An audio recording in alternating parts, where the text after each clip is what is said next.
Ce jour dédié pour la Refoua Shema et un bon zivouk de Jérémy, Raphaël, Amor, Ben Véronique, Yael, Bezrat Hashem. On me pose la question ici, on est en train de parler un peu du Mashiach. Et j'ai dit, bon, comme d'hab, je suis convaincu que c'est pour incessamment sous peu, j'espère. J'ai dit, attention, je suis très convaincu et très convaincant, mais bon, ça fait 30 ans que je me trompe. Je pense très fort que c'est pour très très bientôt, mais je peux me tromper. Voilà, que ce soit très clair pour tout le monde.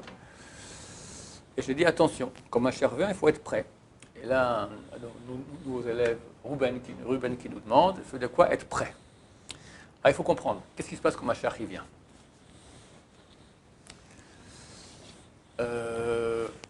On attend Mashiach pas pour nous. C'est vrai qu'aujourd'hui, il y a beaucoup de souffrance. Et quand Mashiach arrive, la souffrance s'arrête. Mais ce n'est pas le vrai but pour lequel il faut attendre Mashiach. Le vrai but, c'est parce qu'on vit dans un monde de mensonges. Aujourd'hui, on le voit du plus haut au plus bas, tous les méga-pharmes, tout le monde médical qui est dirigé par les... J'ai un ancien élève qui était il écrivait dans les revues très haute qualité, pharmacologique. D'accord ? Il a dit il a démissionné, il recevait tellement de pression de raconter des bobards sur les médicaments qu'il a arrêté. D'accord ? Tellement c'est malhonnête. Les infos, c'est complètement malhonnête. C'est tout du mensonge, de la magouille, de A à Z. Pour ça, on veut Mashiach. On veut que le monde du mensonge, le monde du mal disparaisse, que enfin la vérité se dévoile, que Dieu se dévoile aux yeux de tous. Il dit voilà, c'est moi le maître du monde. Et tous le vénèrent, comme dans Alon Shaber. Alon Shaber, on dit cette prière dans le Moussaf de Rosh Hashanah. C'est un très très grand louange. On loue le maître de tout. On attend qu'enfin il se dévoile et tous les peuples de la terre se prostéreront devant lui, reconnaîtront qu'il est le roi, il sera le roi pour l'éternité. C'est ça qu'on veut. Ça, c'est les vraies raisons pour lesquelles on attend Mashiach. En passant, c'est vrai que toutes les souffrances s'arrêtent, le mal était éradiqué, donc tout va bien dans le meilleur des mondes. Mais, pourquoi on est venu ici sur terre? Notre Neshama, elle était là-haut, près de Dieu, tout allait très bien. Pourquoi on est venu ici sur terre dans ce monde terrible, dur, méchant, voleur, magouilleur, plein d'épreuves tous les jours? Parce que, mon cher ami, on veut de toi que tu te crées toi-même. Si je te donne tout là-haut, t'as rien. Si je te mets dans la mouille, je dis vas-y, bats-toi, construis-toi, t'es confronté au mal, retiens-toi de faire le mal. Je te donne une faire mitzvah, t'as pas envie, fais-la. Chaque fois que tu vas faire mon désir, tu te rapproches de moi, tu deviens divin. Mais c'est cette construction en fin de vie que tu as divine de toi-même, c'est toi-même qui l'as fait. Donc tu existes par toi-même, c'est pas moi qui t'ai donné, c'est toi-même qui as réussi par toi-même à te construire. Donc ça vaut tout. Tu deviens immortel, tu deviens divin, tu deviens infini par toi-même. C'est ça le grand cadeau que Dieu nous donne. Il dit, je te donne moi. Je dis, viens, prends-moi. Mais quand tu me prends moi, quand tu es là-haut, ben c'est facile, il n'y a rien d'autre. D'accord? Donc tu n'as aucun mérite. Par contre, quand tu viens ici sur terre, et c'est dur, et tu arrives à prendre des parties de Dieu sur toi par les mitzvot, etc., l'étude de Torah, la confrontation, même les souffrances comme ça, tout ça te donne des mérites que tu deviens toi-même un morceau de Dieu, un morceau divin. Ça, c'est le but de l'opération. Quand on meurt, qu'est-ce qui se passe? Ben, c'est très bien. Le Tserara, on l'égorge. Fini, plus de Tserara. Quand on meurt, il n'y a plus de Tserara. Il est mort. Tu arrives dans le monde de vérité. Tu vois Dieu. Bon, on doit un peu purger les peines des bêtises qu'on a fait ici. Puis après, tu rentres dans le Gan Eden, dans le paradis, avec Hachem pour l'éternité. Génial. Quelqu'un veut mourir? Personne ne veut mourir. Personne ne veut mourir. Hein? Et pourtant, c'est vachement bien. Fini. Plus d'épreuves, plus de souffrances. Tu vas purger un peu ce que tu dois purger. Voilà. Même si tu vois avant, bah, tu t'arrives tout propre et tu es au paradis. C'est mieux le paradis ou c'est mieux ici? C'est mieux le paradis. Alors pourquoi tout le monde veut rester ici? Parce que le paradis... Pardon? C'est certain que ce n'est pas 1 million de fois, infini de fois, infini mieux qu'ici. Il n'y a aucun doute. Alors, paradis, tu es prêt à partir cette nuit, Hassé Shalom? Non, restons calmes. Mais pourquoi? Hein? Déjà, pourquoi? On est sûr d'y aller, au paradis. Mais pourquoi attendre? On te dit maintenant ça va être génial. Non, mais je préfère rester encore dans la souffrance, d'accord? C'est idiot. Je l'améliore, mon paradis. On peut se refaire en fait. On sait qu'on n'est pas encore au top et qu'on veut toujours mieux. On veut mériter une bonne place, donc on veut se battre. Très bien. Ça veut dire, tant que tu es ici, tu peux agir. Tu peux avancer, tu peux monter. Une fois qu'on est mort, fini. On a pris la photo, tic. Voilà, c'est où là que tu en es. Plus tu ne pourras pas faire. La descendance peut faire pour nous, c'est vrai. Notre descendance, elle peut faire pour nous. Mais encore faut-il qu'elle fasse, etc. Et puis c'est pas la même chose que Oui. Si la descendance, par exemple, n'est pas ce que la taille est. Si la descendance ne fait pas, si c'est à cause de nous, parce que tu as été crétin, tu as envoyé tes enfants dans des écoles pourries, etc. Pourries, ça veut dire soi-disant religieuses, d'accord, comme il y a, eh ben c'est à cause de toi, gros malin, d'accord. Tu as montré le mauvais exemple, tu as montré le bon exemple, très simple. Puis ton gosse, il est tordu. Il y a des enfants tordus qui naissent chez des grands tzadikim aussi, c'est pas la faute du tzadik, ça c'est clair. Mais il a quand même pas ce mérite. Alors, le gosse ne donnera pas de mérite aux parents, mais on ne peut pas dire que le parent va écoper pour le gosse. Par contre, si la mauvaise action du gosse provient de l'influence négative du parent, il paye pour ça aussi, c'est clair. Et le descendant, redescendant. C'est marqué qu'à la fin des temps, en l'an 6000, Dieu fait le jugement final de tous les êtres humains morts vivants de toute l'histoire. Pourquoi ? Parce que chacun il a fait une action, ça a eu un impact dans l'histoire. Ton fils il a fait comme ça fait que ton petit-fils a fait comme ça, un petit-fils a fait etc. Alors la fin de tout, c'est quand ? En l'an 6000.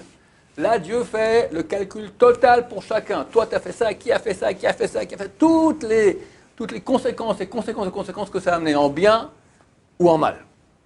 Donc, pourquoi est-ce qu'on ne veut pas mourir ? Parce qu'on dit, tant que je suis ici, je peux encore me parfaire, je peux avancer, je peux gagner. Une fois que c'est mort, c'est terminé. Bien que c'est très très bien, on va au paradis, mais le paradis, c'est mort. Je veux dire, c'est très très bien, mais on est passif, on ne peut plus avancer. Ici, c'est très dur, c'est l'enfer, mais on peut avancer. Messieurs, ma chère, c'est la même chose exactement. Quand ma chère vient, c'est terminé, c'est le paradis sur terre. Ça va être extraordinaire. Mais tu ne peux plus avancer.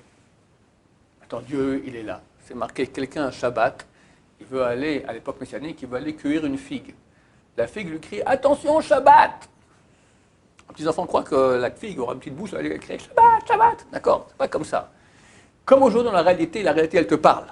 Quelqu'un lui dit, voilà, mets les mains dans la prise. Tu lui mets les mains dans la prise. Ça va pas. Enfin, il n'y a rien. Qu'est-ce que c'est ?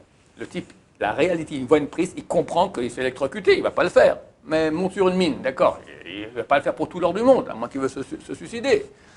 À l'époque messianique, la réalité dira c'est Shabbat aujourd'hui. On ne pourra pas faire de péché, on ne pourra faire que des mitzvot. Donc là, on n'a plus de mérite. C'est comme Olam Haba, c'est comme le paradis. Dans la côté, c'est très très bien, parce qu'il n'y a plus de mal. Un dévoilement de Dieu parfait. Olam Haba, tu vois Dieu partout.